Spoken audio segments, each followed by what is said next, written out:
नमस्कार दोस्तों, मैं तर्क हरियाणा के लिए जर्नैल सिंह आपकी सेवा में फिर से हाजिर हूं। और आज जो हमारी टीम है वो जोथड़ गांव के अंदर है। हालांकि हम आपको बता दें कि रानिया तहसील से लगता हुआ जोथड़ गांव है, उसके अंदर विजिट किया जा रहा है। किस लिए विजिट किया जा रहा है वो मैं आपको बता देता हूं कि जो शिक्षा जगत के अंदर जिन बच्चियों ने अच्छी शिक्षा प्राप्त की है, यानी कि अच्छे यूँ कहा जा सकता है कि अच्छे मार्क्स प्राप्त किए हैं, उन बच्चों का जो सर्वे है हमारी टीम लगातार कर रही है। हमारे चैनल के ऊपर आप देख सकते हो, इन बच्चियों का सर्वे लगातार जो है वो किया जा रहा है। और एक इस तरह की बच्ची हमें मिली है जिसकी शिक्षा तो अच्छी है, लेकिन उसकी जो पारिवारिक सपोर्ट ना होने के कारण, गरीबी होने के कारण जो है वो बच्ची अपनी लक्ष्य से यूं कहा जा सकता है कि कहीं ना कहीं पिछड़ सकती है। हमें इस तरह का महसूस हुआ है। तो आइए उस बच्ची से हम आपकी बातचीत करवाते हैं जो बच्ची शिक्षा जगत के अंदर जो उज्जवल भविष्य की ओर बढ़ रही है, लेकिन गरीबी के कारण जो है हम यूं कह सकते हैं कि अपनी लक्ष्य की थोड़ी सी पिछड़ सकती है। तो बातचीत करते हैं, आइए। हाँ बेटा, क्या नाम है? प्रियंका। नंबरों की अगर बातचीत करें तो कितने परसेंट नंबर है? मैंने अब +2 में 91% अंक प्राप्त किए हैं जी। और यहीं सरकारी स्कूल में, गवर्नमेंट सीनियर सेकेंडरी स्कूल में ही प्राप्त किए हैं। तो बेटा, हमें जिस तरह पता चला है कि आप के जो मम्मी पापा है वो भट्टे पे काम करते हैं, आप राजस्थान से बिलोंग कर रहे हो, आज तक आपको स्कॉलरशिप वगैरह भी कुछ नहीं मिली है, तो किस तरह मतलब आपको ये किस तरह लगता है कि आप अपने लक्ष्य तक पहुंच पाओगी? वैसे तो कठिन लगता है, पर मेरे माँ बाप बहुत कड़ी मेहनत कर रहे हैं। वो मेरे लक्ष्य तक मुझे पहुंचाना चाहते हैं। एक मिनट बंद करें। गाँव ढाबा जो संगरिया के पास है उसमें रहती हूँ और मैं अब फ़िलहाल अपनी नानी के पास रहती हूँ। आर्थिक स्थिति ख़राब होने के कारण मैं गांव दोतड़ में पढ़ती हूँ और मेरे मम्मी पापा ईंट भट्टे का काम करते हैं जी। और यहीं पढ़ रही हूँ। सरकारी स्कूल में ही मैंने पढ़ाई चालू की है। पीछे क्लासों की अगर बातचीत की जाए तो जिस तरह मैट्रिक का आपका रिजल्ट की बात करें तो किस तरह का रिजल्ट था? मेरा मैट्रिक क्लास का रिज़ल्ट भी बहुत अच्छा रहा है। उसमें 93% मार्क्स मेरे बने हैं और मैंने सरकारी स्कूल में ही ये अंक प्राप्त किए हैं। तो पीछे भी कोई स्कॉलरशिप वगैरह, कोई सरकारी सहायता आपको मिली थी?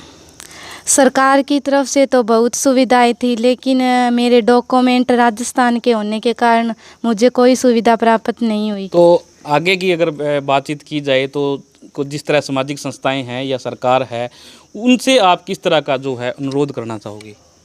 मेरी सरकारी संस्थाओं और सरकार से यही आशा है कि मैं अपने लक्ष्य तक पहुंचने में जिन भी कठिनाइयों का सामना करूं उनमें मेरी मदद करें और ताकि मैं अपने लक्ष्य को प्राप्त कर पाऊं और आर्थिक सहायता भी दे।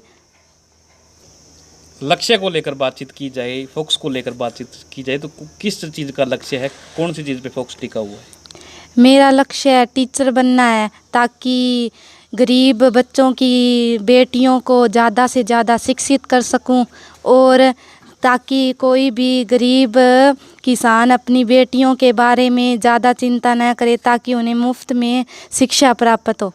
कि कितने अच्छे जो विचार हैं वो बेटी के हैं कि इसने अनुरोध किया है सभी समाज सेवी संस्थाओं से, सरकार से। ये कहना चाहती है कि मुझे अपने लक्ष्य तक पहुंचने में हो सकता है कठिनाई आए, हो सकता नहीं, हम यूं कहा जा सकता है कि 99% इस बच्ची को कठिनाई आ सकती है, क्योंकि आर्थिक सहायता की जहां तक बात है, आर्थिक हालात आदमी के जब तक अच्छे नहीं होते वो अपने लक्ष्य तक नहीं पहुंच सकता। जो मामा जी हैं वो हमारे साथ हैं, इनसे बातचीत कर लेते हैं। तो सर नमस्कार। नमस्कार सर। सर, बेटी को पढ़ा रहे हो, अपनी सिस्टर की लड़की है, तो दिक्कतें कोई आ रही होंगी, किस तरह की मुश्किलें जो आ रही है? अगर आपके काम धंधे को लेकर बात की जाए सबसे पहले तो काम धंधा क्या करते हो? काम जी, मैं मिस्त्री का काम करता हूँ, चिनाई का। अच्छा जी। तो बेटी की शिक्षा के लिए जो आर्थिक व्यवस्था है वो कहाँ से हो पाती है? बस ये मजदूरी करके करते हैं जी, काट पिन। अच्छा जी। बाकी दिक्कतें तो आती है अच्छा। शिक्षा के बारे में। तो बेटी की नानी जी हमारे साथ हैं, इनसे बातचीत कर लेते हैं। तो हाँ जी, कब से जो है बेटी की पढ़ाई आपने करवानी, कौन सी क्लास से शुरू की थी? तीसरी क्लास में करी जी। ठीक। और दिक्कतें जिस तरह आप मजदूर वर्ग से हो, किस तरह की दिक्कतें जो है वो आ रही हैं? दिक्कतें तो आती है जी, एक जना करने वाला है काम, जी। तो बच्ची को मुश्किलें पढ़ाते हैं। सरकार से किस तरह का जो निवेदन अनुरोध करना चाहोगे कि जो आपकी ये बेटी है लक्ष्य तक पहुंच पाए? तो बेटी को तो भी पढ़ाने की हमारा तो जी करता है, पर अब आगे हमारे से काम धंधा भी नहीं चलता ऐसा, तो पढ़ा नहीं सकते हम जी। शिक्षा के अंदर यूं कहा जा सकता है कि मार्क्स अच्छे प्राप्त किए हैं। हमारे साथ हैं, बातचीत कर लेते हैं। नमस्कार बेटा। नमस्कार। तो क्या कुछ कहना चाहोगी प्रियंका के लिए, जो शिक्षा जगत से अब तो उज्जवल भविष्य है, किस तरह का माहौल जो इसको दिया जाए कि इसकी शिक्षा जो है अच्छी चल सके? मैं प्रियंका के साथ 7 साल से पढ़ रही हूँ। इसने हर बार अपना बेस्ट दिया है। ये डिस्ट्रिक्ट टॉपर से इंडिया टॉपर भी बन सकती है अगर इसे बेस्ट माहौल दिया जाए।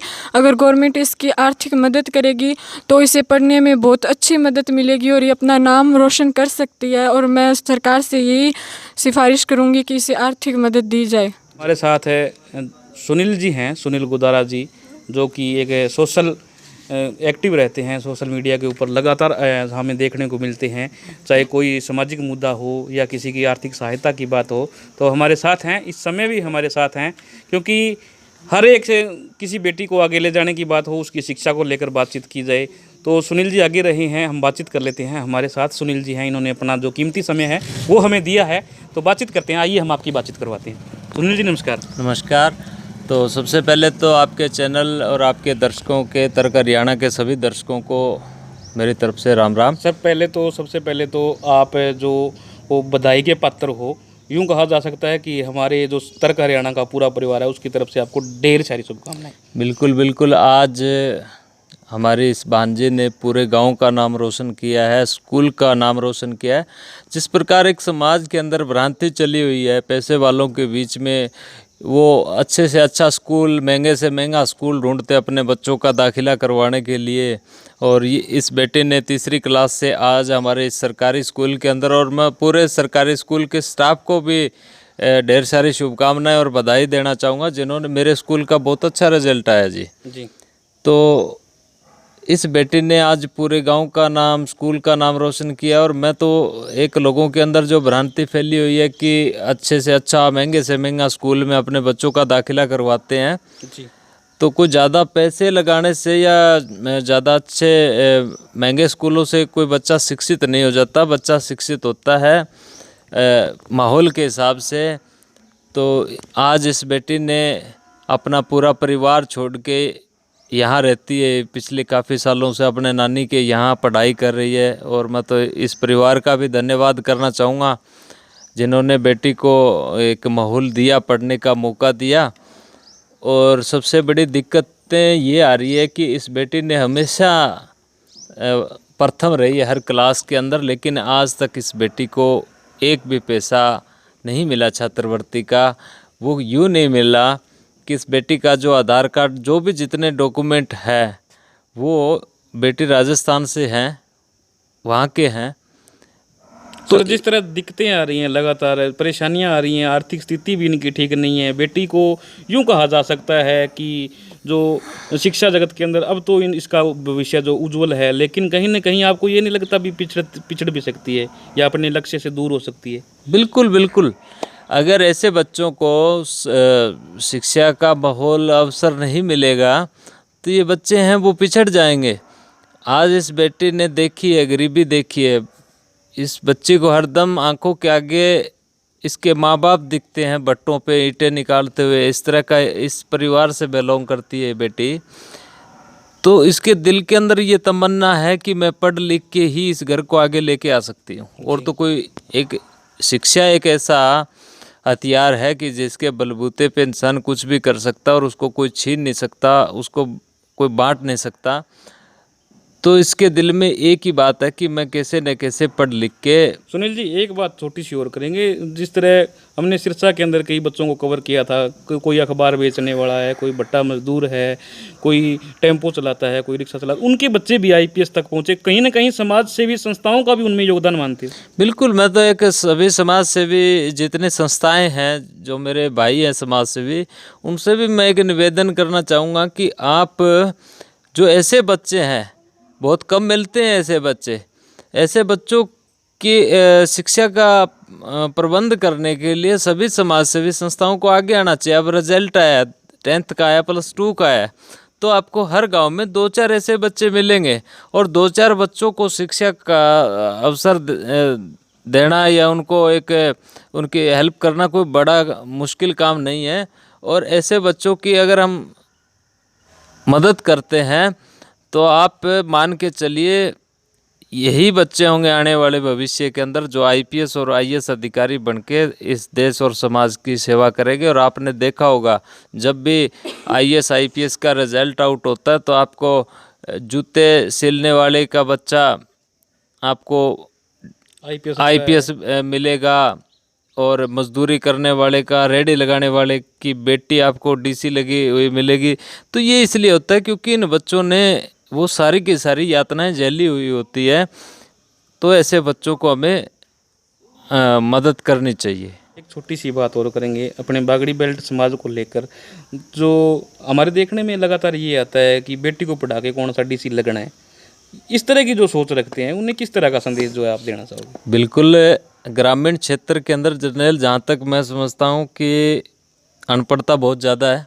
भी लोगों की सोच किस तरह, हमने पहले सर्वे किया उसके अंदर तो क्या बेटी तो गिरनो तो गोबर ही है जी। बिल्कुल, ये इस तरह की जो नेगेटिव सोच रखते हैं, नेगेटिव विचार ज़्यादा है बेटियों के प्रति। तो आजकल तो हम उस दौर में चल रहे हैं कि जहाँ बेटी और बेटा में कोई फ़र्क नहीं है।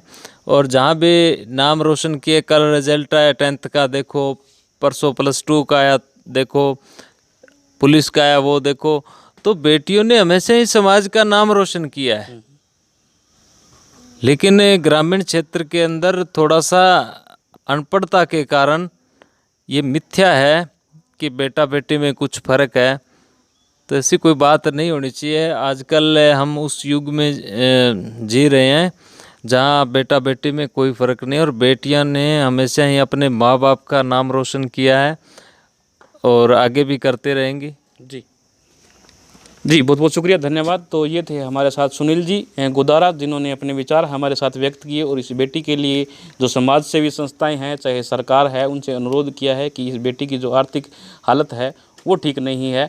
अपने फोकस तक पहुंचने के लिए जो इस बेटी की जो आर्थिक सहायता है, आर्थिक मदद है वो की जाए। और सभी सामाजिक संस्थाओं से हमारा चैनल भी ये अनुरोध करता है कि इस बेटी की ज़्यादा से ज़्यादा सहायता कीजिए। चाहे हमें कोई समाज सेवी संस्था देख रही है, चाहे समाज सेवी संगठन देख रहा है, जितने भी हमें लाइव हमें देख रहे हैं वो इस बेटी की शिक्षा के लिए आगे आएँ ताकि ये अपने लक्ष्य को प्राप्त कर सकें। हाँ, ये आपसे वादा है आने वाली, जिस तरह सुनील ने बताया कि आने वाली जो IPS अधिकारी है चाहे IAS अधिकारी है, ये बेटी आपको मिलेगी।